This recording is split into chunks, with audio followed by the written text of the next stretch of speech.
My husband traded my late father's vintage car for a motorcycle. 2 months later, he got his biggest karma. My father passed away when I was 28 after fighting cancer for 2 years. He left me his 1969 Chevelle that we'd restored together when I was in high school. Every weekend for 3 years, we worked on that car in his garage, replacing parts, fixing rust, painting it the perfect shade of blue. He taught me about engines and life during those hours under the hood. When he got sick, he made me promise to keep the car running and never let anyone tell me it was just metal and parts. It was our shared heartbeat, he said. I married Craig 2 years after Dad died. He seemed supportive about the car at first, even said it was cool I knew how to fix engines. He'd grown up wealthy with parents who bought him new cars whenever he wanted, so he thought my attachment was cute and quirky. We kept the Chevelle in our garage under a cover, and I'd take it out for drives on Sundays just like Dad and I used to do.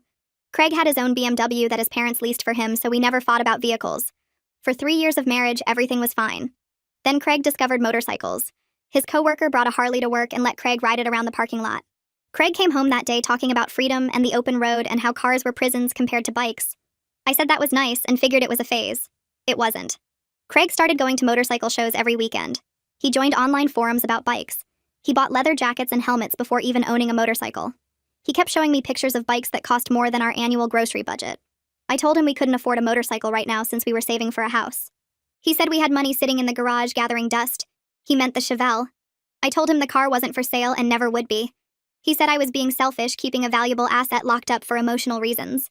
I reminded him it was my father's car, left to me, titled in my name only.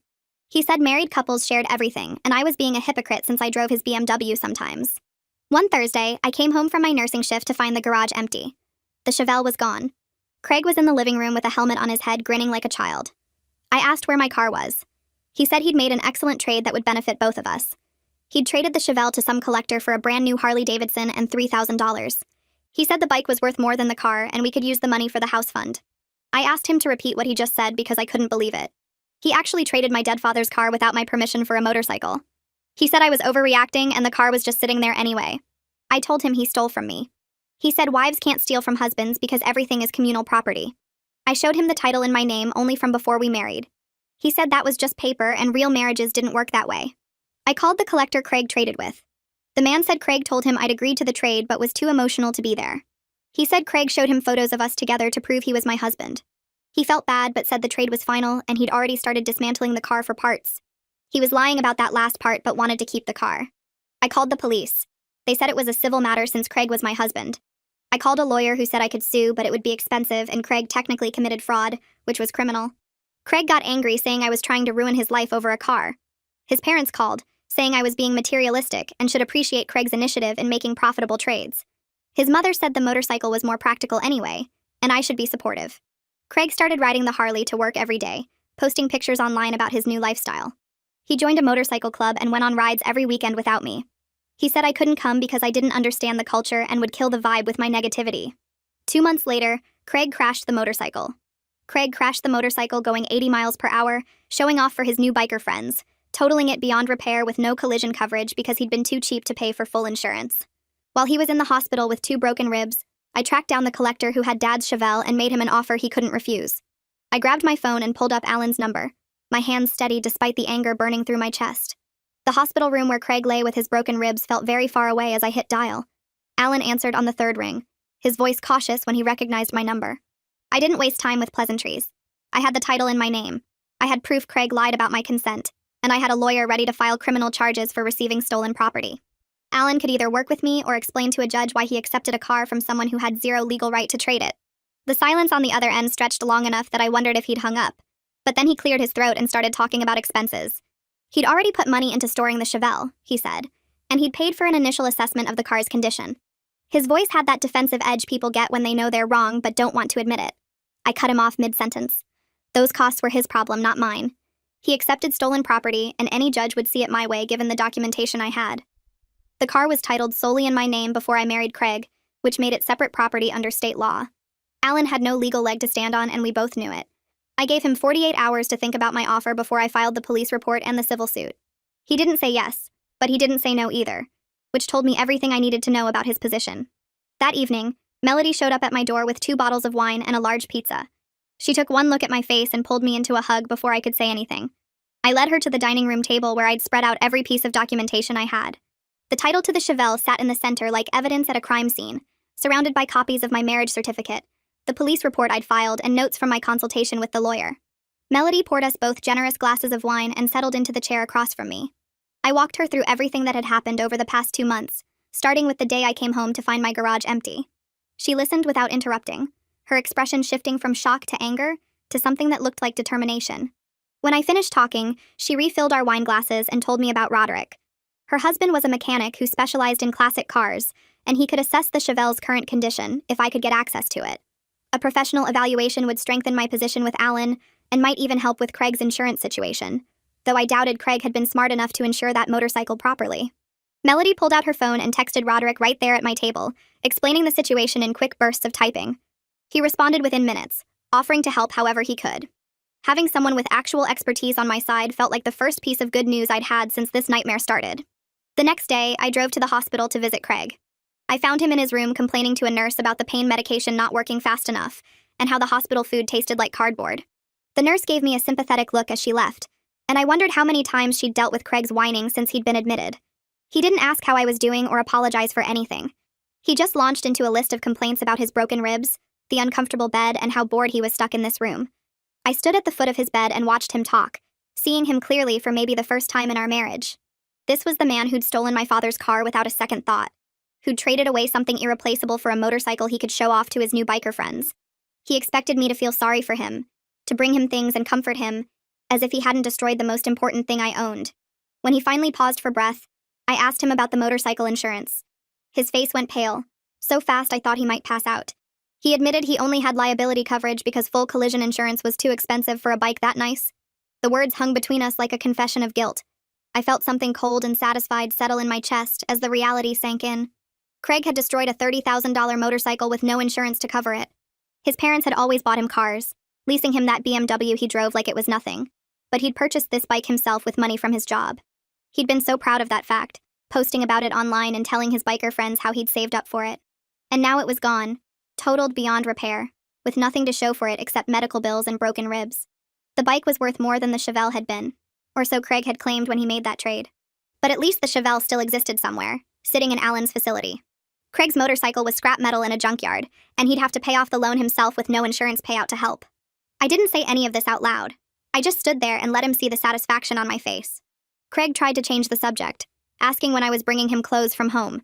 He needed his comfortable sweatpants and his favorite shirts, he said, because the hospital gown was awful. I looked at him lying there in that bed, still expecting me to serve him after everything he'd done. I told him I wasn't his servant, and he could ask his mother to bring him things. After all, she was the one who thought I was so materialistic and unsupportive. She could support him herself if she cared so much about his comfort. Craig's face flushed red and he opened his mouth to argue, but I turned and walked toward the door. I'd said what I came to say, and I had no interest in listening to more of his complaints. I was halfway down the hall when I heard heels clicking on the linoleum behind me. Craig's mother called my name, her voice sharp enough to make other visitors turn and stare. I stopped and turned around, watching her approach in her expensive outfit and perfect makeup. She looked like she was heading to a country club lunch, not visiting her son in the hospital. She caught up to me and immediately demanded to know why I wasn't being more supportive of Craig during his recovery. He was injured and in pain, she said, and I should be there for him instead of whatever I was doing. Something inside me snapped. I was done being polite to this woman who'd raised her son to think he could take whatever he wanted without consequences. I told her exactly what her son had done. I explained how he'd stolen my dead father's car and traded it without my permission for a motorcycle he then destroyed through reckless driving. I described coming home to an empty garage, finding Craig grinning in the living room with a helmet on his head, learning he'd traded away something irreplaceable for his own selfish desires. She tried to interrupt, but I kept talking. I told her about the title in my name, about Craig lying to Alan by claiming I'd agreed to the trade, about the police calling it a civil matter because Craig was my husband. Her face shifted from anger to something more defensive as she realized other people in the hallway were listening. She lowered her voice and said marriages required compromise, that I needed to be more flexible and understanding. I looked her right in the eyes and told her theft wasn't compromise.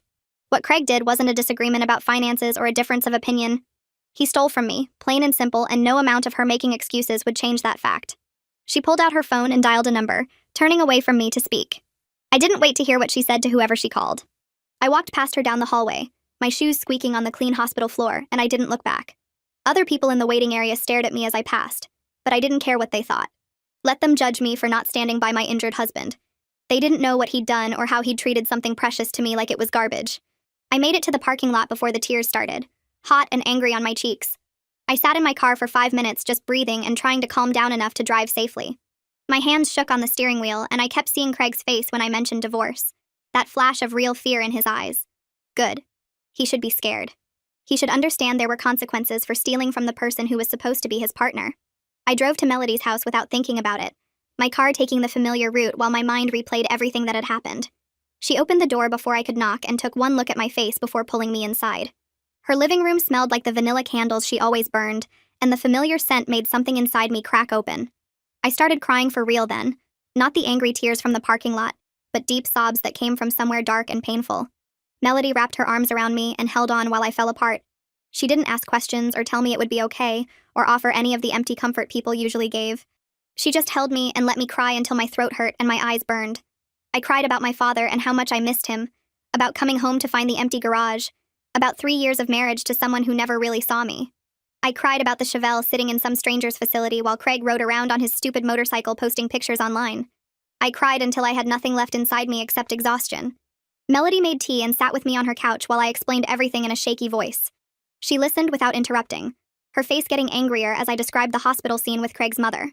When I finished, she squeezed my hand and said Craig's mother could go straight to hell for defending what her son did. Then she told me her husband could help.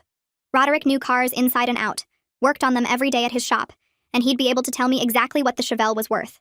That information would give me power when dealing with Alan and with Craig's family. I stayed at Melody's house that night, sleeping in their guest room because I couldn't face going home to the empty house I'd shared with Craig.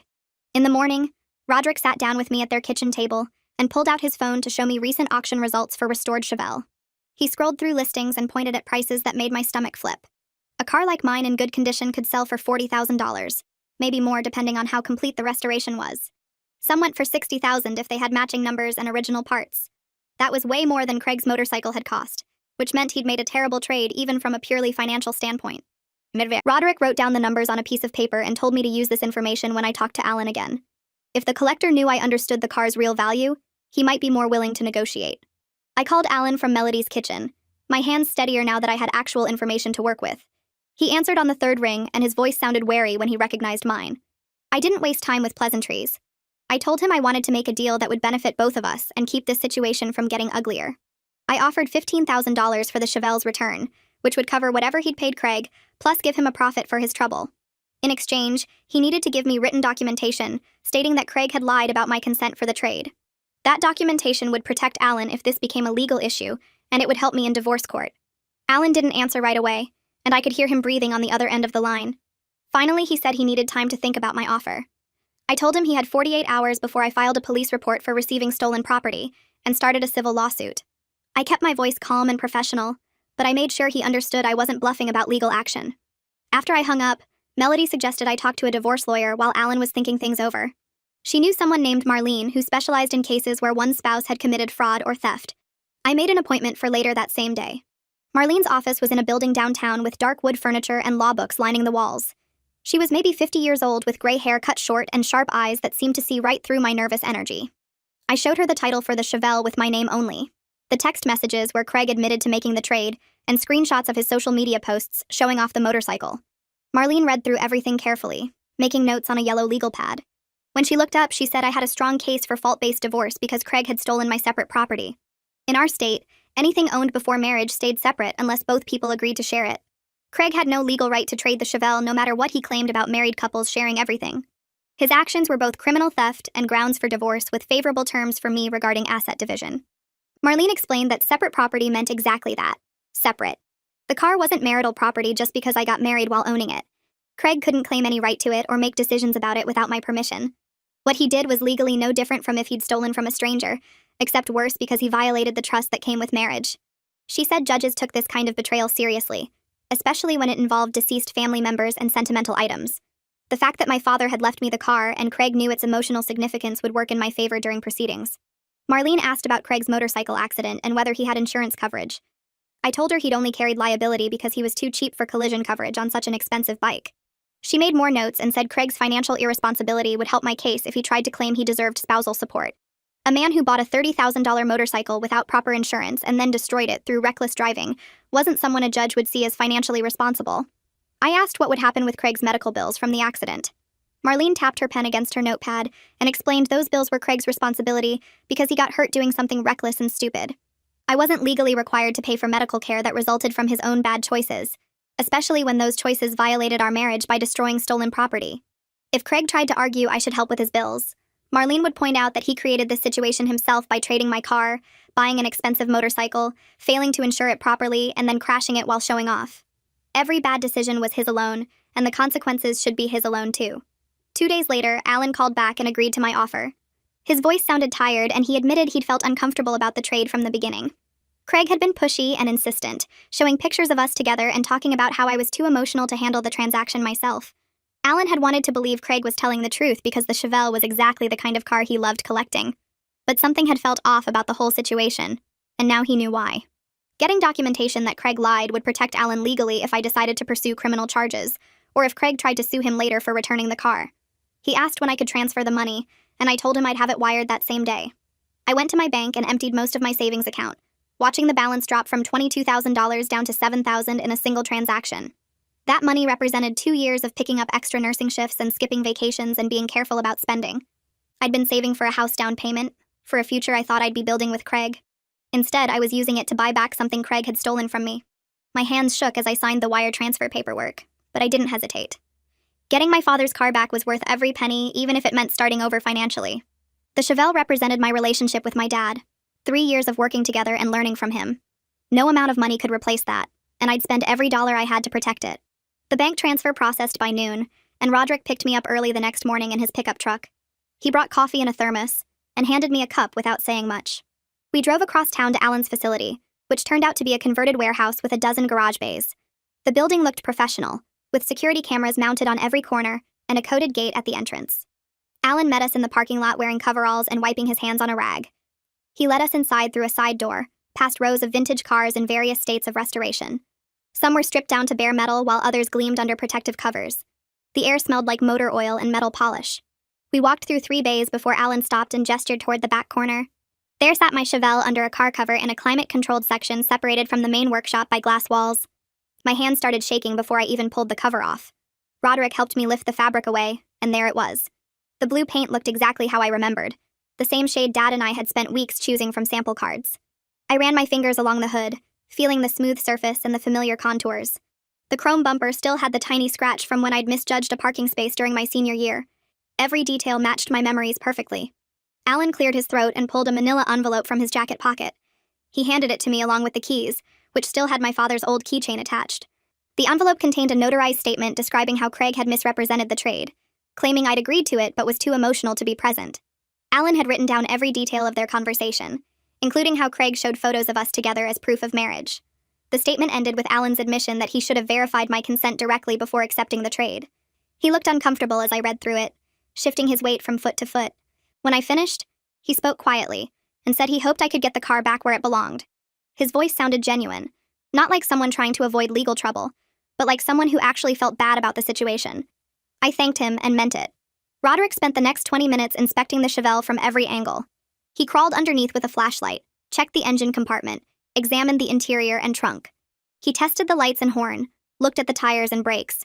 When he finished, he reported that Alan had kept the car in excellent condition. No parts had been removed or replaced. The oil was fresh, the battery charged, the fluids all topped off. Alan hadn't lied about planning to dismantle it. He'd simply lied to discourage me from pursuing its return. The car was exactly as I'd left it that Thursday when Craig stole it from our garage. Something in my chest loosened, a tension I hadn't realized I'd been carrying for 2 months. Roderick asked if I wanted him to drive it home, but I shook my head. This car was mine, and I needed to drive it myself. He followed me in his truck as I backed the Chevelle out of the bay and through the facility gates. The engine rumbled to life with that familiar deep sound that vibrated through the steering wheel. I adjusted the mirrors and seat, finding everything still positioned exactly where I'd left it. As I pulled onto the main road, tears started running down my face. The car still smelled like my father's garage, that mix of old leather and motor oil and the pine air freshener he always kept hanging from the rearview mirror. The passenger door still had the little dent from when I'd backed into Mrs. Henderson's mailbox during my first solo drive at 16. Dad had laughed about it instead of getting mad, saying every car needed character marks to prove it was actually driven and not just displayed. The 20-minute drive home felt both too long and too short. I wanted to keep driving forever, feeling my father's presence in every familiar creak and rattle. But I also needed to get the car secured in my garage before Craig's mother drove past and saw it. When I pulled into my driveway, Mrs. Smith from next door came out of her house immediately. Then Mr. Grayson from across the street walked over. Within minutes, 5 neighbors had gathered around the Chevelle, all asking questions and expressing relief that I'd gotten it back. They'd noticed it was gone, and several had asked me about it, but I'd been too upset to explain. Now they congratulated me on recovering it, and Mrs. Smith hugged me tight while saying she knew how much the car meant to me. Mr. Grayson mentioned he'd seen Craig loading the motorcycle into the garage and thought something felt wrong about the whole situation. I thanked them all and drove the Chevelle into the garage, parking it in its exact spot under the overhead light. The moment I cut the engine, I got out and changed the garage door code on the keypad. The old code was our wedding anniversary, which now felt like a sick joke. I picked a new code using my father's birthday instead. Then I installed a steering wheel lock I'd bought online, the kind that required a key to remove. I disconnected the battery cables as an extra precaution, tucking them away where they couldn't be easily reconnected. Craig wasn't getting near this car again, not even if he somehow got into the garage. My phone rang around 7 that evening while I was making dinner. Craig's name appeared on the screen. I let it ring 4 times before answering, keeping my voice neutral. He started talking immediately, his words coming fast and angry. He demanded to know where I'd gotten $15,000. His mother had driven past our house and seen the Chevelle in the driveway. She'd called him right away, furious that I'd wasted our savings on a car when he was lying in a hospital bed injured. I stirred the pasta on the stove and waited for him to finish yelling. When he paused for breath, I explained calmly that the money came from my separate savings account, not our joint account. Every penny was mine, earned from extra nursing shifts I'd picked up over 2 years. I'd used my own money to recover stolen property that belonged to me. Craig's voice got louder, saying I was being vindictive and punishing him while he was injured and vulnerable. He called me selfish and cruel. I turned off the stove burner and sat down at the kitchen table. My voice stayed level as I told him his actions had consequences. One of those consequences was that our marriage was over. I'd already filed for divorce with Marlene, and he'd be served with papers as soon as the hospital released him. The line went silent for several seconds. Then Craig's anger shifted into something that sounded like panic. His voice cracked as he started making promises about how he'd change and make everything right. He said he'd buy back the Chevelle somehow, that he'd understood now how much it meant to me. He begged me to give him another chance, saying the accident had taught him what really mattered in life. I looked at the framed photo of my father and me standing next to the Chevelle on the day we finished restoring it. We were both covered in grease and grinning like idiots. I told Craig it was too late for apologies or promises. I should have left the first time he called my father's car just metal and parts. That moment had shown me exactly who he was, and I'd ignored it because I wanted to believe he could understand. But he couldn't, and he never would. I hung up before he could respond. His mother called an hour later. My phone lit up with her name and I almost didn't answer, but I knew she'd keep calling until I picked up. Her voice came through the speaker loud and sharp, demanding to know how I could abandon Craig when he needed me most. She said I was cruel and heartless, that a real wife would be at her husband's bedside instead of plotting against him. I sat at my kitchen table with the phone on speaker, letting her rant while I ate leftover pasta. When she finally paused for breath, I told her quietly that her son abandoned me first, when he stole my most precious possession. I was simply returning the favor by protecting what was mine and ending a marriage built on disrespect. She started to argue, but I hung up before she could get another word out. The next morning, I drove to Marlene's office with all my documentation organized in a folder. She reviewed everything carefully, making notes on a legal pad while I sat across from her desk. Marlene said we had an excellent case and she'd file the divorce papers that afternoon. She explained she'd also request exclusive use of the marital home during proceedings, since I could prove I was the primary financial contributor through my nursing income and savings. Craig's name wasn't even on the mortgage, which I'd paid down significantly with my separate funds before we married. Marlene made copies of the Chevelle's title, Alan's notarized statement about Craig's fraud, and my bank records showing the separate savings account I'd used to recover the car. She said these documents would shut down any claims Craig or his parents tried to make about marital property. I signed the paperwork and left her office feeling like I'd finally taken control of my life again. 3 days later, Marlene called to tell me Craig's parents had hired Duncan Perry, an attorney known for representing wealthy families in messy divorces. Duncan had already sent over a lengthy response arguing that I was being unreasonable and vindictive. He claimed Craig had made a business decision about marital assets in good faith, trying to improve our financial situation by trading an unused car for a more practical vehicle and cash. The argument completely ignored that the Chevelle was never marital property, and that Craig had committed fraud by lying to Alan about my consent. Marlene sounded annoyed but not worried when she explained Duncan's strategy. She said expensive attorneys often tried to overwhelm the other side with paperwork and aggressive arguments, hoping to force a settlement favorable to their client. Marlene scheduled a meeting with Duncan to address his claims before we went to mediation. I sat in her conference room while she laid out our evidence piece by piece. She showed Duncan the title documentation proving the Chevelle was my separate property from before the marriage. She presented Alan's notarized statement detailing how Craig misrepresented the trade and claimed I'd agreed to it. She produced copies of text messages where I'd explicitly told Craig the car was not for sale and would never be sold. Then she introduced evidence of Craig's financial irresponsibility, including his decision to ride an expensive motorcycle without collision insurance and his reckless driving that resulted in a total loss. Duncan tried to argue that married couples make financial decisions together, but Marlene cut him off. She said theft isn't a financial decision, and Craig's actions constituted both fraud and grounds for a fault-based divorce. Duncan's confident expression faltered, as he realized his client had no legal ground to stand on. The mediation session took place 2 weeks later in a neutral office downtown. Craig arrived with Duncan, moving slowly and wincing as he sat down in his chair. His ribs were still healing, and he looked pale and uncomfortable. I sat across the table next to Marlene, keeping my eyes on the notepad in front of me. Craig kept glancing at me like he expected me to back down or show some sympathy for his injuries. I stayed focused on Marlene's guidance, letting her do all the talking while I remained silent and composed. The mediator reviewed our positions and asked if we could reach an agreement without going to court. Duncan immediately jumped in, claiming I should be more understanding of my husband's situation and consider reconciliation. Duncan's next argument was that I should pay half of Craig's medical bills since we were still legally married when the accident occurred. He said marriage meant shared responsibility for expenses, regardless of how those expenses came about. Marlene responded calmly that Craig's bills resulted from reckless behavior that violated our marriage vows and destroyed property he'd obtained through theft. She said I had no obligation to subsidize his poor choices, especially when those choices were made while he was deliberately excluding me from his new motorcycle lifestyle. The mediator seemed to agree with Marlene's position, noting that Craig's actions before the accident demonstrated a pattern of disregard for the marriage. Craig finally spoke up, his voice quiet and strained. He said he was sorry, that he didn't understand how much the car meant to me. He looked directly at me for the first time since the mediation started, his eyes pleading for some kind of response. I met his gaze and told him that if he truly didn't understand after 3 years of marriage, then he never knew me at all.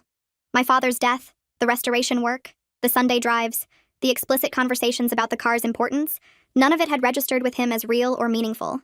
He'd seen an asset to exploit, not a piece of my heart that kept my father's memory alive. Craig looked down at the table and didn't say anything else for the rest of the session. We reached a settlement within an hour. I would keep the house, the Chevelle, and my separate savings account. Craig would keep his BMW lease that his parents paid for and all his personal belongings. We'd split the joint savings account 50-50, though it was mostly empty anyway since I'd used my separate funds for the house down payment and he'd spent his income on motorcycle gear and club dues. The division was clean and simple because we'd kept our finances relatively separate throughout the marriage. Craig agreed to everything without argument, probably because Duncan had explained he had no legal leverage to demand anything else. The final requirement was that Craig had to sign a document acknowledging he had no legal right to trade the Chevelle, and that his actions constituted theft of my separate property.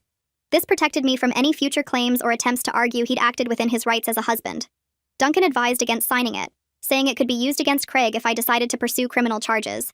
Craig signed it anyway, his hand shaking slightly as he wrote his name. I think he finally understood the full weight of what he'd done and just wanted it to be over. The mediator witnessed the signature and gave me a certified copy for my records. 6 weeks later, the divorce was finalized. The process moved faster than usual because Craig didn't contest anything after the mediation. He just wanted to move on and deal with his mounting medical bills without the added stress of a court battle. His parents were furious, according to Melody, who'd heard through mutual acquaintances that they blamed me for ruining their son's life. Craig himself seemed resigned to the outcome. I saw him one more time at the courthouse when we signed the final papers, and he looked tired and defeated. He'd lost his motorcycle, his marriage, and a significant amount of money in medical expenses, all because he couldn't respect a simple boundary about a car that was never his to trade. I scheduled my first appointment with Arabella McKnight 2 weeks after the divorce papers were signed. Her office was in a converted house downtown, the kind of place with comfortable furniture and soft lighting that made you feel less like a patient and more like someone visiting a friend. She specialized in betrayal trauma according to her website, which felt accurate since Craig's theft of the Chevelle had broken something fundamental in how I viewed relationships. The first session started with basic questions about my marriage and what brought me to therapy. I explained the whole story about the car, the trade, the accident, the divorce. Arabella listened without interrupting, taking occasional notes on a yellow legal pad. When I finished, she asked me to describe my relationship with my father. I talked about the restoration work we did together, the weekends in his garage, the lessons he taught me about engines and life. She nodded and made more notes. Then she said something that caught me off guard. She told me my anger at Craig was completely valid and justified, that he had violated my trust in multiple ways and stolen something irreplaceable. But she also said I needed to examine why the car held such power over me, and whether I'd ever properly processed my father's death, or just transferred all my grief into protecting the Chevelle. I sat there for a moment, feeling defensive. The car wasn't just a grief substitute. It was a real connection to my father, a tangible piece of our relationship that I could touch and drive and maintain. Arabella didn't argue with me. She just asked when was the last time I cried about my father's death, rather than about the car being taken. I couldn't answer that question. Over the next several weeks, Arabella helped me understand that I'd been protecting the Chevelle as a way to keep my father alive in my daily life. Every time I checked the car cover, adjusted the battery tender, or refused to drive it anywhere risky, I was trying to preserve him exactly as he was in my memory. She explained this was understandable given how traumatic his cancer death had been, but it also meant I'd never fully accepted his loss. The car was important and meaningful, but it wasn't my father. It was metal and parts and paint, just like Craig had said, though he'd used those words to diminish rather than clarify. My father's legacy lived in my memories, my skills, my values, not in the physical object we'd restored together. Separating those two things felt impossible at first. How could I honor his memory without protecting the car like a museum piece? Arabella suggested that maybe honoring his memory meant using the car the way he'd intended, driving it and enjoying it, and letting it be part of my actual life instead of a shrine. He'd restored it with me so we could experience the joy of driving together, not so I could keep it locked away forever. That perspective shifted something in how I thought about the Chevelle. My father had been practical and active, someone who believed tools and vehicles existed to be used. He would have hated knowing I kept the car covered and rarely drove it out of fear something might happen to it. He would have wanted me behind the wheel, feeling the engine rumble, experiencing the freedom he'd worked so hard to give me. Through therapy, I started to see that Craig's theft had actually forced me to confront questions I'd been avoiding for years about grief and attachment and what it meant to truly honor someone's memory. The Sunday after that realization, I took the Chevelle out for a real drive instead of just circling the neighborhood. I called Melody and asked if she wanted to come along. She showed up wearing jeans and a t-shirt, grinning as she climbed into the passenger seat. I backed out of the garage and headed toward the countryside, taking the two-lane roads my father and I used to drive when we first finished the restoration. The windows were down, warm air rushing through the car, and the engine purred perfectly beneath the hood. Melody asked where we were going, and I told her nowhere specific, just driving. She seemed to understand this was about more than transportation. As we passed farms and fields, I started telling her stories about my father that I hadn't shared in years. How he'd taught me to change spark plugs when I was 14. How we'd argued about the exact shade of blue for the paint job until we finally found the perfect color at a specialty auto shop 3 counties away. How he'd insisted I learn every aspect of the car's mechanics so I'd never be helpless if something broke down. Melody listened and laughed at the funny parts, and I realized I was talking about my father without the heavy weight of grief that usually accompanied his memory. The Chevelle wasn't keeping him alive, these stories were. The shared experiences and lessons and moments of connection, those were what mattered. The car was just the vehicle that had brought us together, literally and figuratively. Melody was quiet for a while after I finished talking, watching the landscape roll past. Then she asked if I'd ever considered selling the car to avoid all this pain and complication. I understood why she'd ask that question. She'd watched me fight for months to get the Chevelle back, and seen how much Craig's betrayal had cost me emotionally and financially. But selling it would be like selling my memories, erasing the physical proof that my father and I had created something together. The car represented our relationship in a tangible way that nothing else could. Every restored part, every hour of work, every Sunday drive was embedded in that vehicle. Craig trying to take it away had shown me who he really was, someone who saw value only in monetary terms and couldn't understand that some things mattered beyond their market price. I explained all this to Melody, and she nodded, saying she got it now in a way she hadn't before. The Chevelle wasn't about the car itself. It was about refusing to let someone else define what was important to me. Craig had tried to reduce my father's legacy to an asset he could trade for his own pleasure, and fighting back against that was about protecting something far bigger than a restored vehicle. 2 weeks later, I hired Marvin Cutler to conduct an independent appraisal of the Chevelle for insurance purposes. Marvin was a professional appraiser who specialized in classic cars, and Roderick had recommended him as someone who would provide accurate documentation. Marvin spent 3 hours examining every aspect of the car, taking photographs, checking the engine, inspecting the paint quality, reviewing the restoration records my father had kept. He measured panel gaps, tested the electrical systems, and even took the car for a short test drive to assess its mechanical condition. When he finished, he sat down with me at my kitchen table and went through his findings. The Chevelle's current market value was $52,000 based on its condition, documentation, and the quality of the restoration work. That number hit me hard because it meant Craig had traded away something worth far more than his $30,000 motorcycle. He'd gotten $3,000 in cash and a bike, walking away from a deal that lost me over $20,000 in value even before he crashed the motorcycle. Marvin could see the anger on my face and asked if I was okay. I told him I was fine, just processing the full scope of what Craig had done. Marvin said the documentation would help with insurance coverage and also provide legal proof of the car's value if I ever needed it for any reason. Before Marvin left, He mentioned he knew several collectors who would pay premium prices for a Chevelle with this kind of documented history and restoration quality. The fact that a father and daughter had restored it together over 3 years made it special beyond just the mechanical aspects. Collectors valued stories and provenance, and this car had both in abundance. He could put me in touch with serious buyers if I ever decided to sell. I thanked him for the information but explained the car would never be for sale at any price. My father had left it to me with the explicit understanding that I'd keep it running and never let anyone diminish its meaning. Selling it would violate that promise, and I'd already fought too hard to get it back to even consider letting it go now. Marvin smiled and said he'd expected that answer, but had to make the offer as part of his professional responsibility. He handed me the appraisal report in a leather folder and told me to keep it somewhere safe. The documentation was comprehensive and legally binding, which meant I now had official proof of what Craig had stolen from me. A month after the appraisal, Duncan called Marlene with one final offer from Craig's parents. They would pay me $20,000 if I agreed to give Craig the Chevelle as part of the divorce settlement. Duncan presented it as a generous compromise that would allow everyone to move forward, claiming Craig had learned his lesson and genuinely wanted to make amends. Marlene called me immediately to relay the offer and get my response. I told her absolutely not, and to inform Duncan that Craig's parents should never contact me again through any channel. The Chevelle was mine, legally and morally, and no amount of money would change that. Craig had stolen it once and destroyed any claim he might have had to it through his actions. His parents trying to buy it back for him just showed they still didn't understand the fundamental problem. They thought everything could be solved with money and negotiation. Marlene sounded satisfied with my response and said she'd make my position crystal clear to Duncan. She added that this was likely their last attempt since the divorce was already final, and they had no legal leverage. I agreed and thanked her for handling it. After we hung up, I sat in my living room looking at the framed notarized statement from Alan that hung on my wall. That document represented my refusal to accept Craig's version of reality, and I wasn't about to undermine that victory by selling him the car his parents wanted to give him. 3 months passed after the divorce became final. I settled into my new routine of work, therapy sessions with Arabella, and Sunday drives in the Chevelle. Life felt calmer without Craig's presence and his parents' constant interference. Then one Thursday evening, I ran into Craig at the grocery store near my house. I was pushing my cart through the produce section when I saw him examining apples near the organic display. He looked different, thinner maybe, and he was walking normally without any sign of the injuries from his accident.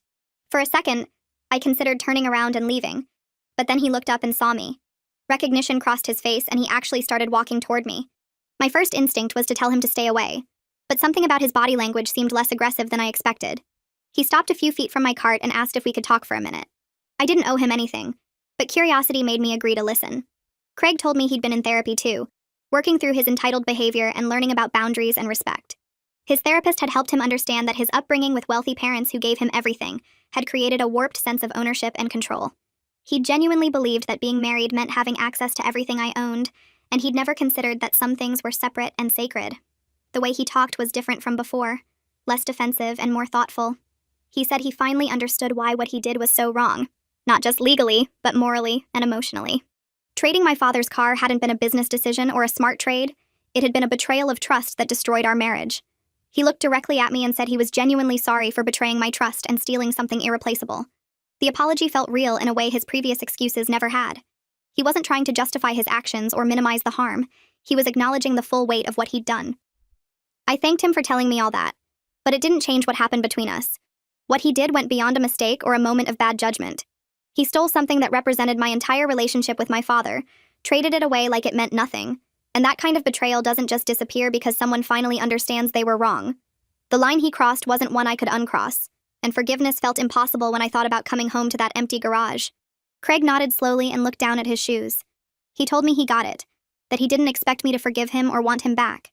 Then he mentioned he'd been taking the bus to work every day for the past few months. His insurance rates after the accident were so high that he couldn't afford another vehicle right now, and his parents had cut him off financially to teach him about responsibility.